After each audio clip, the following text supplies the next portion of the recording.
Well, hi YouTubers. Okay, book 2 of the 365 100 books, and number 2 on the list, The Little Pieces of You and Me by Vanessa Green. Now, I loved this book. I actually read it last year, but I reread it now, and it's so original.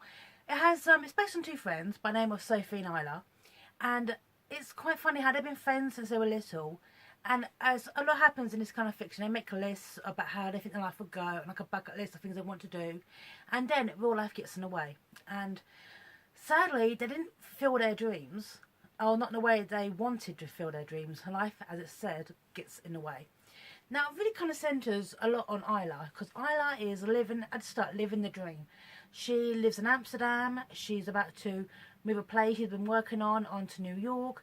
Superstardom beckons, and then she gets a diagnosis of multiple sclerosis, and it changes her outlook on life. Now, on the other hand, you have Sophie, who was meant to be a doctor. It was always meant to be that way. But then she met a guy, married, and I don't want to give too much away, but it was a bit of a scandal, and she's not also living up to her potential.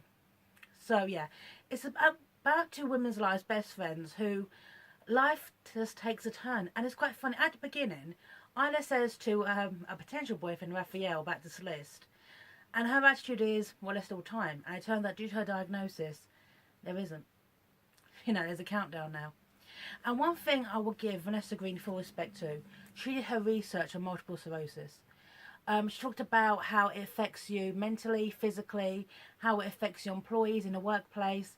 And she did it in quite an original way. Isla, when she goes back to the UK, joins a support group. And she gets to meet some fantastic people who explain in details which explains it, but it does it naturally through dialogue. It's very intelligently done. So I give full respect to Vanessa Green for her research on MS. It's brilliant. There's a character called Jo, a young mother with MS, and I like to see a Jo spin-off. I love Jo. I absolutely adore Jo. So, kudos. So, that's the thing about life. Now, I read this from a point of view of experience. I had an accident a few years ago. I had to learn to walk on my right foot all over again. My life dramatically changed in an instant, the same way did the girls. And one thing I loved about this book is how you could relate to them. Now, Sophie is married to an academic, and there is a lot of problems going on. Once again, no spoilers, but what you thought you knew when you were young to what you know when you're a few years later is you're a totally different person. That's what I'm going to say. One thing I loved about Vanessa Green's dialogue is it pulls you in, and it's really kind of about sentiment. Sophie and Isla are two women who just get on with it. They have their moments, but they are both determinators. A lot of times in fiction, you sit down and wonder, why are these two people even friends? With this, they don't have things in common, but they have the same kind of drive and determination. And there's a romantic subplot with Isla regarding a young gentleman called Raphael, which I thought was quite well executed and well handled. I maybe see romantic in me, but I thought it was lovely. So this book is just brilliant in some respects. It's not over top with its sentimentality, and it's kind of how one moment can change your life, a diagnosis can change your life, and how you deal. And it is brilliant how it doesn't bog itself down with the pity party.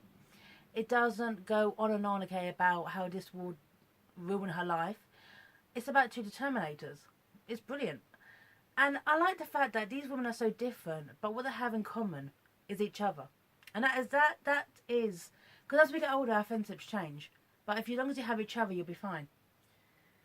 So, yeah, it is so brilliant in its execution. I absolutely loved it. I read it very quickly.